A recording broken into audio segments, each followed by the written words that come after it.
איריס נאור, בוקר טוב. בוקר טוב. פינת הפוריות שלנו. כן. נושא שלא מעט נשים וגברים עוברים אותו וחווים אותו. קודם כל, לפני זריקה חדשה שיש, שמצמצמת בכמות הזריקות האחרונות, את מצאת את המאלחש הזה, נכון? כן, אני במקרה ישבתי בבית עם בעלי וראיתי בטלוויזיה, נוצר מוצר חדש, דווקא לעולם הקוסמטיקה.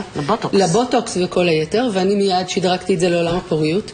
אני אפתח את זה, מה שרואים פה זה ג'ל אלכוהולי, שמיד מלחך את הדבר הזה, ושמים את זה בפריזר, ושמים את זה על אזור הבטן. אם אנחנו מתייחסים לנשים שעוברות הזרקות, אנחנו מדברים על מינימום בין 15 ל-20 זריקות בחודש בסבב רגיל. ספרים לנו ופשוט מאלחש את כל האזור. כאילו מרדים אותו בעניין של 10 שניות, ואז מיד אפשר להזריק לאחר מכן. אין כאב, אין שום דבר. אני שואלת איפה זה היה?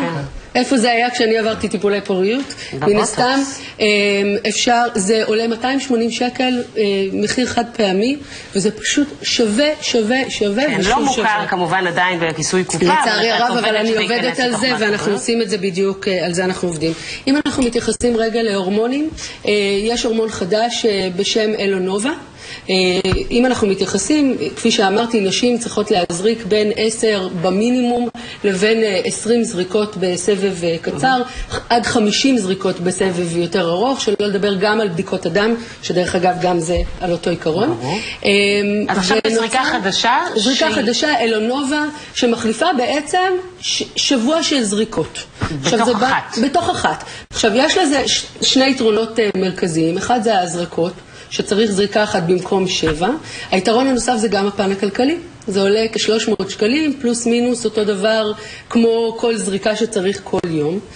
החיסרון המרכזי בו זה שזה מתאים לפלח אוכלוסייה מאוד מאוד מאוד מצומצם. כי זה כמות הורמונים מרוכזת שהיא אדירה. מטורפת, כמות הורמונים מטורפת. זה בא דווקא בשני זריקות, שתי זריקות, לנשים סביב 60 קילו ולנשים סביב 100 קילו.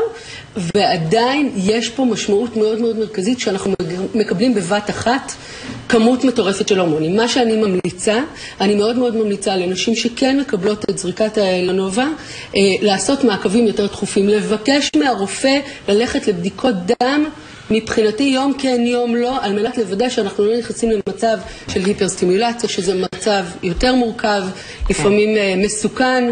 אז זה בהקשר הזה מאוד מאוד מומלץ. הרופאים לא מתים על זה עדיין. למרות שקיבל את אישור ה-FDA קיבל את אישור ה-FDA, הכל מאוד מאוד ברור, אבל בכל זאת, לשים יותר דגש, אמנם זה נותן לנו פחות זריקות, אבל אנחנו צריכות להיות הרבה יותר מדויקות. ברור. כל זאת ועוד במדריך שלך. מדריך לטיפולי פוריות שאפשר להוריד כמובן כמתנה מהאתר שלי. אתם מוזמנים ושיהיה המון בהצלחה. האתר שלך הופיע? האם כתבנו אותו? הופיע. מיד יופיע. ושם גם אפשר לקבל את הפרטים על העניין. וגם כמובן. תודה. שתי ערוצות